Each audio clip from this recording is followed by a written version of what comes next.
Alors bonjour à tous. Je voulais faire cette vidéo pour faire connaître mon activité de coach. Pour les traders débutants, les traders confirmés, je vais vous montrer le travail que je fais avec eux. Euh, J'espère que le son sera bon. Donc je vais pas faire quelque chose de très long. Je vais vous montrer en quelques étapes comment est-ce que je rentre en position, qu'est-ce que je fais, quel est le travail que j'opère, sachant que ma méthode d'intervention sur le marché est celle de l'ICT. Donc, c'est une méthode aujourd'hui qui est très répandue, qui est vue et revue sur Internet. Moi, j'essaie de me rapprocher le plus possible de la façon qu'il a, lui, de travailler. Je trouve que c'est un vrai artisan du travail de trader. Là, on travaille vraiment l'action du prix. On n'a pas d'indicateur, etc. C'est ce qui me plaît, et je pense que c'est ce qui plaît à tous les traders qui utilisent cette méthode. Il y en a beaucoup sur Internet qui sont bons. Faites attention à ceux qui ne le sont pas et qui veulent simplement vous vendre des systèmes et des signaux, mais je pense que vous allez vite faire le tri les bons et les moins bons. Par contre, je suis deux choses. Je suis malade, donc excusez-moi pour la voix, et ensuite je suis très mauvais monteur vidéo, donc là je vous regarde. Mais voilà, ma cam n'est pas en face. Quand je suis en coaching, c'est beaucoup plus droit, mais mon organisation est différente. Donc voilà. Alors, très rapidement et très simplement, je voulais montrer à quoi correspondent les traits ici. Là, en haut, vous avez une zone, vous la voyez, une zone rose. C'est le volume imbalance qu'on va retrouver en weekly, c'est-à-dire c'est le. Alors, je vais vous montrer comme ça, il y aura pas de discussion. On est sur le Nasdaq. Je trade. J'ai décidé aujourd'hui de trader quasiment plus que le Nasdaq. Rester concentré sur un seul actif, que ce soit une paire de devises, une matière première ou un indice. Le fait de rester concentré sur un seul indice, vous connaissez sa respiration, un seul actif, vous connaissez bien sa respiration, vous savez à quel moment il va avoir des sauts et des sursauts, et donc vous pouvez anticiper beaucoup plus de choses que si vous êtes diversifié sur 50 trucs. Bon. Mais ça, c'est des sujets qu'on pourra aborder si on a l'occasion de discuter ensemble. Donc, vous voyez cette zone-là de volume balance, c'est quand les corps des bougies ne se touchent pas et elles ne sont reliées que par les mèches. Voilà. Si elles ne sont pas reliées par les mèches, ça s'appelle un gap. Euh, et donc là, ce volume balance, il est important parce qu'il est dans une tendance baissière. Et donc le fait que le prix revienne dans cette tendance-là, il va falloir être attentif en fait, au rejet pour aller chercher les plus bas des semaines précédentes. Donc j'ai noté en rouge les hauts des semaines précédentes.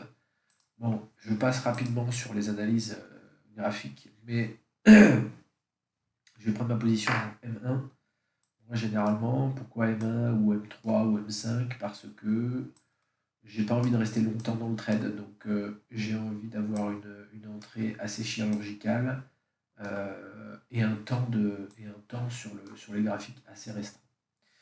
Alors, voilà, vous voyez, on est en train d'aller chercher la target. Alors, la target, elle était vue comme ça. Moi, je suis arrivé sur les graphiques à peu près vers 15 heures, quelque chose comme ça. J'ai observé plusieurs choses. Là, vous avez un breaker block M1, vous avez la zone orangée, c'est un imbalance en 3 minutes.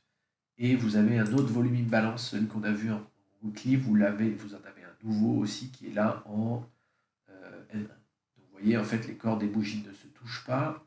Et on a un sursaut comme ça du prix qui nous indique vraiment la volonté de repartir à la hausse. D'accord. D'ailleurs, on le voit bien, le prix part très fort, il casse les plus hauts, etc.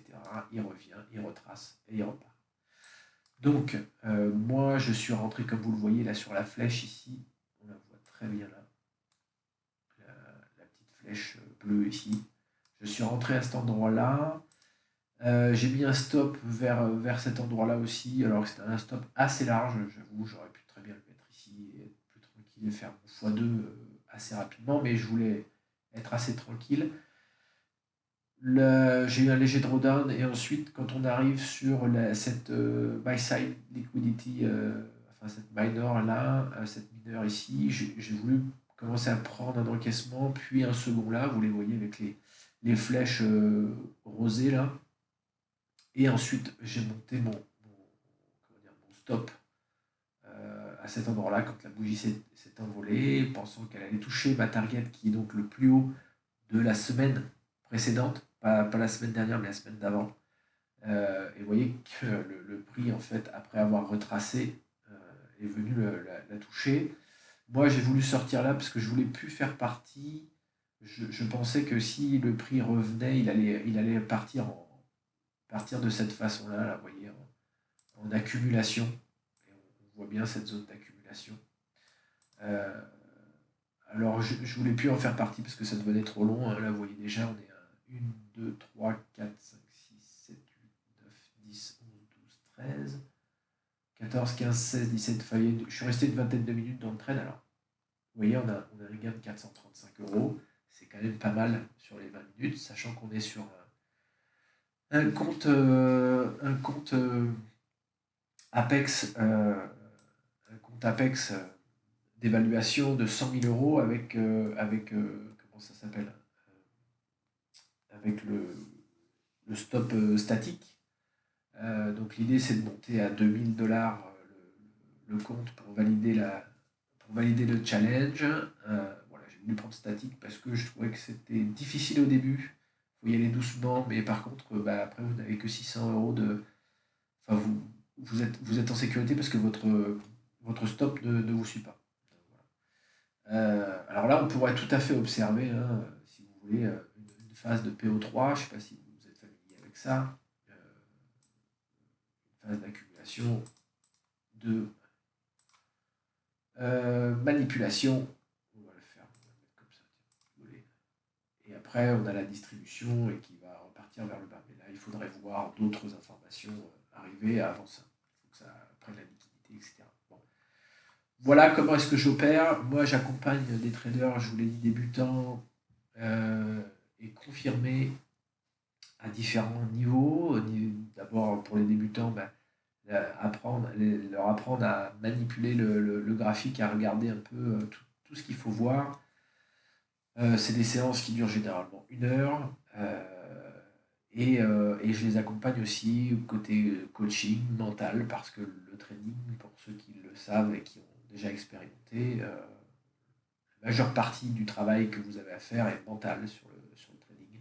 Et donc, il faut que vous arriviez à vous concentrer, à être focus pendant une période même courte. Mais on n'est pas sur du gambling, on n'est pas sur du casino. Donc, voilà, j'apprends les gens à se comment dire, à être vraiment dans l'instant présent et regarder vraiment ce qu'ils veulent faire, et qu'ils soient bien en phase avec les marchés. Il y a une part psychologique qui est primordiale et moi j'adore travailler comme ça. Voilà, écoutez, j'espère que vous aimerez cette vidéo de présentation un petit peu. Ça fait très très longtemps que cette chaîne est inactive. J'espère que j'arriverai à vous faire découvrir le trading comme moi j'ai envie de le faire.